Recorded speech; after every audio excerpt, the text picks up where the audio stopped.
Welcome to Unsung Heroes with Johnny, Daniel, James, and Sam. Our goal is to leave no hero unsung.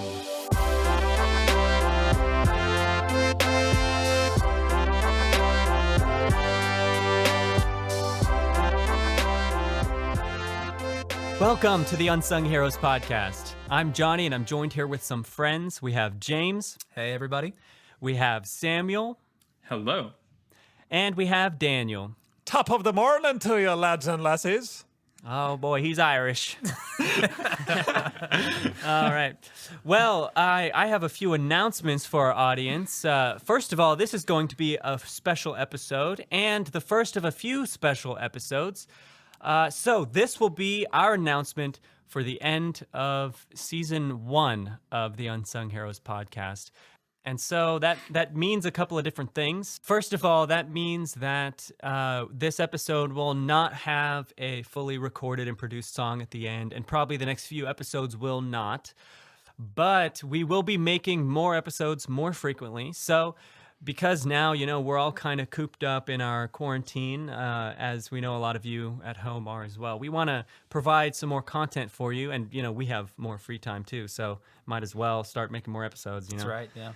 So we're going to start making one episode every week, so you can look at that. Every Monday, we're going to have a new episode out, and they're going to be kind of shorter episodes to help us with production and everything, probably around 20, 30 minutes or so, and this is going to be the first of those. But because we're doing it more frequently, we don't really have a ton of time to make a song every time, like a fully produced one. So we're going to probably improv one at the end of every episode just to make sure that we sing about all those heroes. We don't want to leave any hero unsung. That's our mantra, of course. We're keeping with that, but we can't really, make a fully produced song.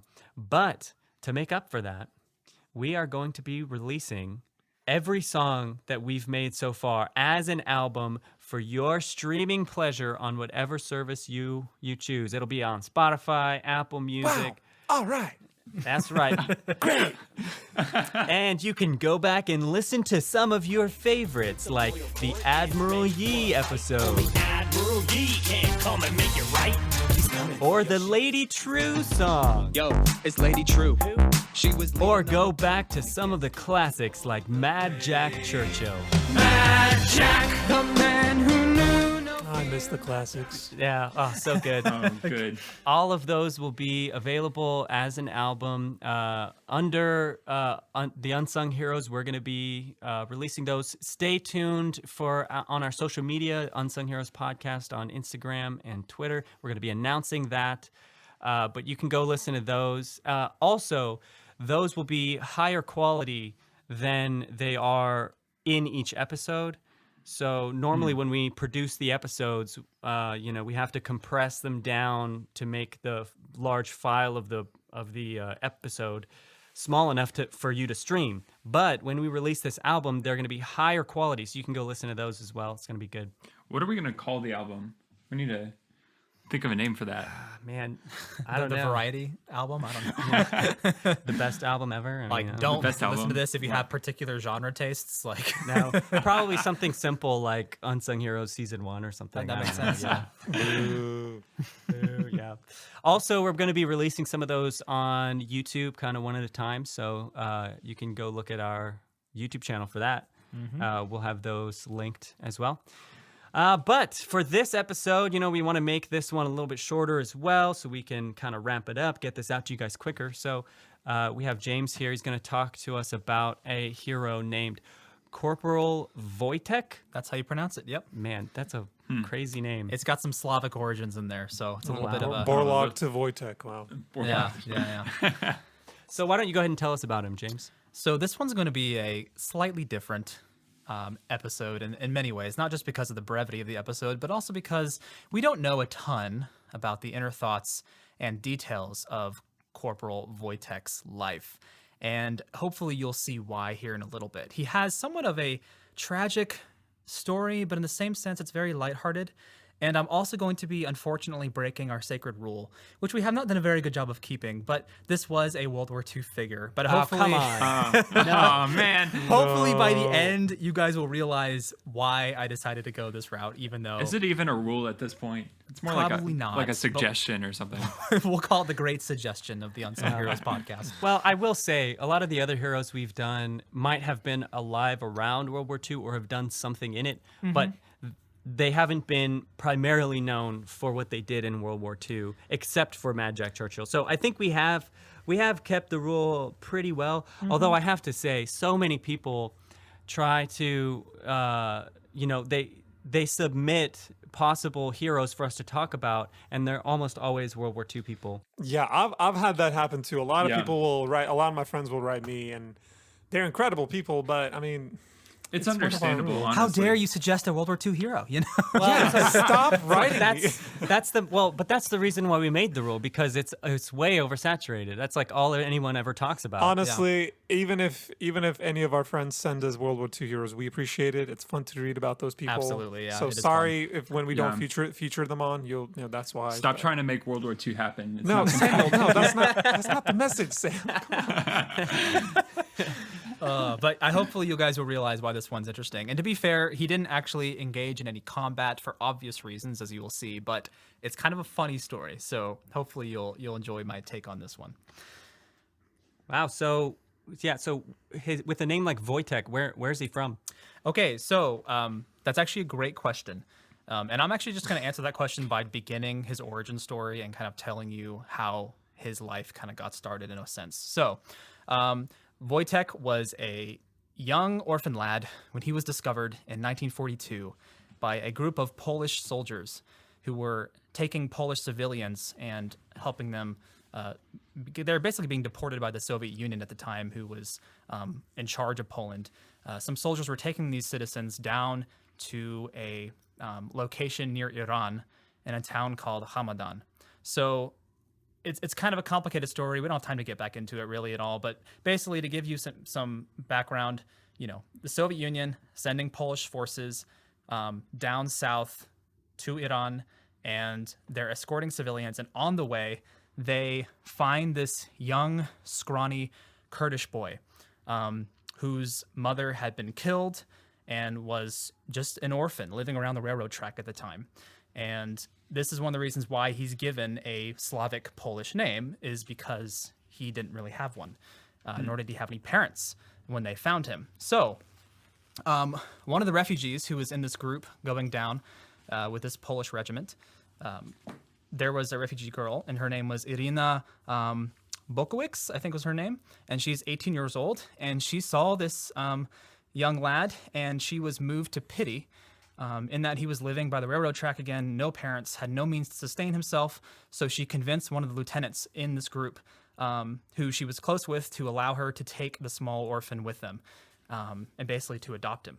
And so basically, he's taken by the men and lived in a refugee camp, eventually settled in Tehran, Iran, and he was taken care of by Irina and all the other men in the regiment there. Wow. So he kind of lived, that was kind of his upbringing from when he was very, very little.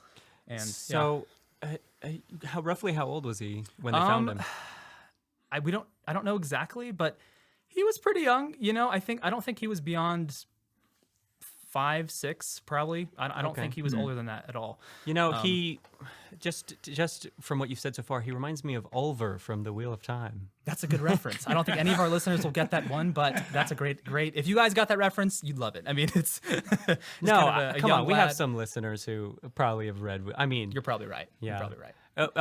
Amazon's gonna be making a show out of it, so you'll see All right, eventually. Okay, that's not right. the Sounds like an advertisement. Tune in every no. I'm just- This episode brought to you by Prime Video. Yes. Okay, so basically what happened is a consequence of his upbringing. Later that year, all in good fun and kind of as an act of playful kindness with the boy, he was officially enlisted with the 22nd Artillery Supply Company and was given the name Wojtek again, which is kind of an old Slavic name, but it kind of means happy soldier. And that was the name he was given by these soldiers. So he kind of was adopted by these guys and kind of grew up among them. And over time, he finally began to regain his appetite and his health. Unfortunately, he began to develop a taste for beer and coffee and cigarettes and all the things that the soldiers around him frequently enjoyed. Coffee. It's like, I know one of those things isn't like the other. oh man, somebody get this boy some coffee. Unfortunately, coffee. So that was one of the interesting aspects of Wojtek. He really actually enjoyed beer, coffee, and cigarettes. So And this is still like in the middle of World War II. this is around going on? 1942. Yes, yeah, this is around that What? time. And he's like 6 years old. around that. Yeah, he obviously Wow. grows and gets Oh my older. gosh. Ah. So yeah, interesting story. But eventually he becomes really close with the men of the regiment who take him in, and they kind of treat him like one of their own sons. He would often sleep in their bunkers at night, and as he grew up, he would enjoy wrestling with the other men and goofing off. They also taught him some formal military behavior, how to give proper salutes, and he would actually do that sometimes, and he would march with them in some of their training exercises that they would do. And he was kind of an amusement to a lot of the other units and civilians who were around, and they kind of were like, hey, this little cute guy is like one of our boy soldiers, and he's kind of our mascot. And they kind of took him in a lot of ways. And he eventually traveled all over the Middle East with his regiment, and they just took him along with them because they weren't really engaged in any kind of combat. They were mostly a supply unit that would help supply artillery guns. So he wasn't ever in any combat, but he kind of became like their mascot for their group. Dude, the more you talk about him, the more he sounds like Oliver from Wheel of Time. Like, he sounds exactly like him. This is actually a fictional character, but No, seriously. Although the Wheel of Time is honestly a fantastic series. I recommend it to our listeners. And then once you read it, you will see that Wojtek is Oliver. 7 Once years you've down the gone through a line. 14-book series, come back to this episode. Each like 1,000 pages, right? Yep, Yeah, and he's yep. only he comes in at like book 6, seven, yeah, seven, something like that. Yeah. So Sorry. yeah, happy reading, everybody. while you're in quarantine, Yeah. perhaps you can enjoy some reading along with your podcasting. Wow. So he's literally just traveling around at this point. Yep. He going around with them, and everybody thought that was quite funny. And I could just imagine if you're in the regiment and you're taking this kid around. I just wonder what the people outside the regiment would have thought. yeah, this. we'll get more into that as we go on. So eventually he continues to grow and get older, and over the next several years, he gets to about 200 pounds. What? What? Did I forget to mention that he's actually a bear? Oh, shoot. I forgot to tell you guys. Wojtek's actually a bear. My bad. I forgot to tell you this whole time. Wait, what? He was a bear who was adopted as a cub, and he became a part of this my regiment gosh. over time. Oh my gosh. My You've gotta bad, be kidding guys. me. Are you serious? I'm gonna Google it right now. I'm not Hey, even kidding. we're not recording this on April 1st, so I don't know what's going on. Wait. Yeah, it's April 2nd actually when we record this. So I thought I would prime you guys. So because this sounds so much like a human, I realized that because Wojtek was such a personal, good friend of these guys, he almost sounded like a human to me. So I thought I'd show you just how humanized this bear was by telling the story as if he was a bear. Okay, or was a boy so- instead of a bear. Ah, you debated us. Wait, so is he or is he not a bear? He is a bear. He is a bear. Questions you never thought you'd be asking. Are you a man or a bear? Who So are you? I take back what I said about Oliver. He does not sound like Oliver anymore. I was waiting for that. So, how on earth does a bear smoke a cigarette? Okay, that's the hilarious part. So this bear, again, like I said, he actually was really close, and all the people loved him and took care of him. He would actually sleep with them at night sometimes in their barracks. They would just feed him food, and he also developed a taste for beer. And the bear loved to drink beer, and he would eat packs of cigarettes. So he wouldn't smoke them, obviously, but he would actually eat the packs of cigarettes just raw. You straight said up. he would when you were when you were deceiving us. You said that when you were deceiving us, you said that he was a Kurdish boy. Is this a Kurdish bear? He's from Syria. There was a boy who was a Kurdish boy who was the one who had him before he passed it on and sold it to the regiment when they were coming by. So it was a slight twist of the like truth. an but- adopted Yes. Kurdish bear. Yes, that's a great way to describe it. So yeah, this bear was originally from Syria, but he was adopted by a kid near that railroad track when they were How many traveling bears through. are there in Syria? You know, I didn't even realize that either, but I'm not sure. That's probably a good thing to look up. Wow, but, interesting. yeah, it was a cub who didn't have any parents, and they just adopted him and decided to raise a bear. And so he ends up becoming like this regiment's mascot, and he kind of becomes one of their own. You know, it's a really funny story. You know, I thought it was weird when you said that this boy was. Wait, did you say this, that he was the mascot? Yeah. Yeah, and I was like, why is there a boy that's a mascot? I was waiting for you guys' reaction when I said he got to about 200 pounds, and I was really gonna be excited to hear how you. I mean, registered look, that. if you said it had been several years, like if he was a teenager and you said he was 200 pounds, I would Yeah. have been like, I mean, that's not too much. But if he was like 6 years old, yeah. No, but he was. It's only after a year he got to 200 pounds. So I left out that detail. It's a lot of beer. And a lot of cigarettes. Yeah, here's the real lesson. Okay, so now that you guys have a proper framework and imagination when you think about Wojtek, I don't even even trust you anymore. I think Yeah. he's gonna turn out to be an elderly woman from China. All of a sudden. plot twist, he's a giraffe. Oh man. Okay, I promise, guys, this is actually a true story now. He was a bear who was a part of this Polish regiment.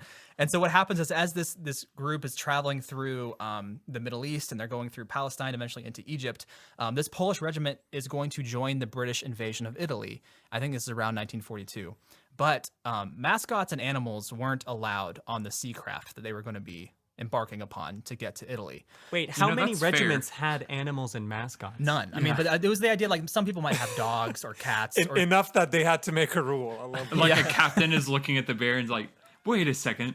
That's not in the rule book. You're not allowed to do that. specifically, Article 5.4 says no bears over 200 pounds allowed on our sea And they're craft. like, this is a Kurdish boy.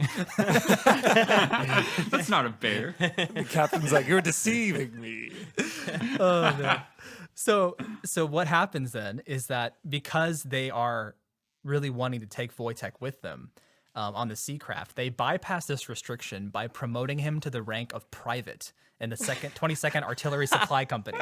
So And they did pretty much do that. They did. So technically, it actually did abide by the law. And I mean, come on, if you're a bunch of soldiers and you have some cute little bear who just follows you around, who's not going to want to have him with you, you know? So I think they were kind Yeah. of like, we'll let it slide. So because he was enlisted in the army officially by the law, he had his own paychecks, he had an ID number, and he had a rank and all these different, documentations associated with Wait, being a soldier in the He had Polish pa- army. like, did they actually pay him? Like, they gave him money? I don't know if they did, but he was on their payroll, basically, is what that means. You So- probably just spend it on beer.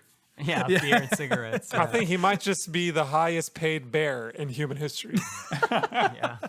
So basically he would while they went on this, during this battle, when they were, traveling, he would live with the other men in tents, or sometimes he would have his own specialized crate they would have him stay in to transport him from place to place. But the coolest part about Wojtek is during the whole battle, right? During the war, when they're coming up through Italy, Wojtek would help his unit carry supplies and ammunition back and forth between locations. So he was so big and strong that he actually was trained in how to carry massive crates of ammunition holding really huge 100-pound, artillery shells.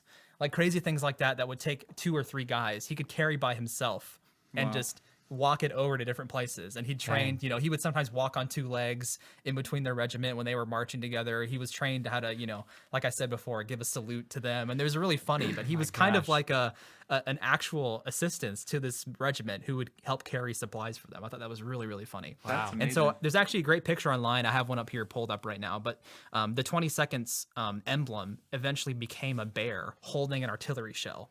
So you can actually look up pictures if you're interested, listeners, and you can look up Wojtek's emblem. And there's a picture of him on this little, flag holding an artillery shell while walking. It's a really funny picture, but that actually became their official logo during the war. This is like the emancipation of every gamer's dream, to have an animal companion in real life. Yeah. That's right. Carries your ammo inventory. Wow. I know. I love it. Yeah. So it's really funny to me how he became such a funny figure to the soldiers, that he kind of inspired them and was the center of all their regalia and all these kinds of things. So there was a battle at Monte Cassino in Italy, and during that battle, obviously he was helping carry supplies back and forth. So after that, he was honored with the promotion to the rank of corporal for his service Oh my in that gosh. battle. So I just love that he kind of became a national figure for Poland in some ways.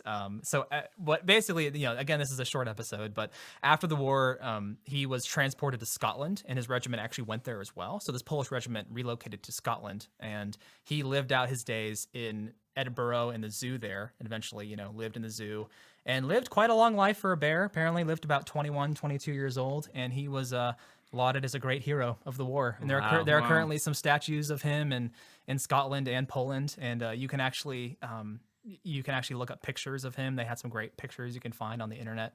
But when he died, he was almost 500 pounds and over 6 feet tall. So I mean, this was a big bear, But Man. He's he's a just big chungus, dude. yeah. So Dude, so yeah, that's so insane. Isn't that great? I love That's- that. So if you guys are ever wondering, what's the craziest thing that happened in World War II? I mean, this might be pretty high up there in terms of just the crazy shenanigans that went I down. think so. I know we technically broke our rule by talking about a World War II hero, but I don't mind breaking it for a bear. I don't know. Yeah. Exactly. I don't know if that's technically breaking the rules.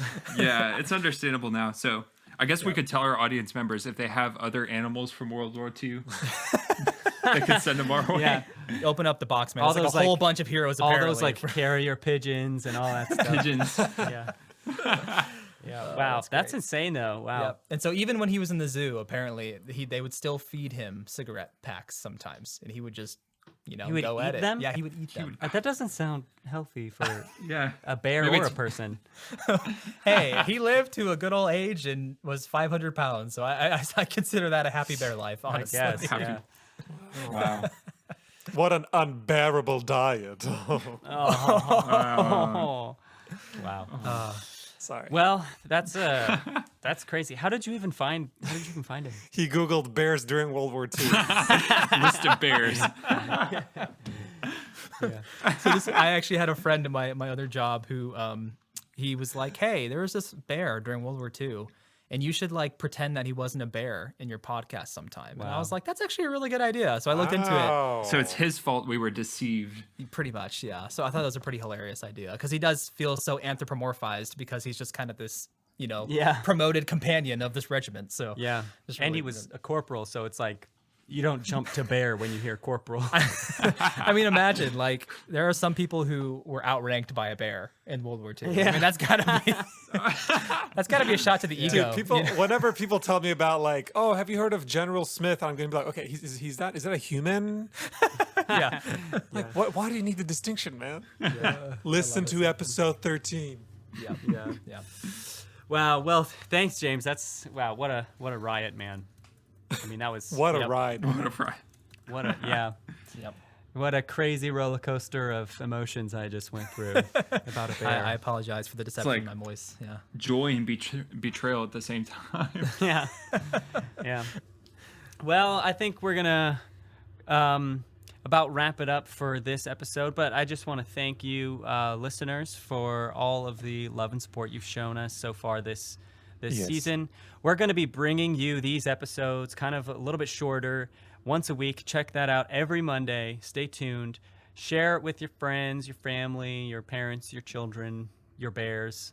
He's an inspiration to bears everywhere. Yeah, but we just want to thank you so much. And so we still don't want to leave any hero unsung. We want to sing about every hero. Now, we don't have time to produce a whole song, but we do have time for James to improv a song. So he has literally no idea what he's going to say or play, but James has a guitar here, This is gonna be bad. and he's going to sing. So why don't you go ahead and do that for us, James? All right, here we go. Let's see In how we're the gonna work this out. jungle, the mighty jungle, Wojtek Bears. sleeps tonight. All right.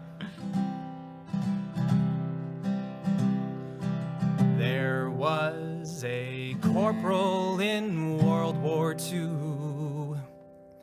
He was greater Then you. and none could compare. That was until they realized that he was A bear. Thank you so much for listening to this episode. We will see you guys on the next one. Bye, everybody. Bear. Bye bye.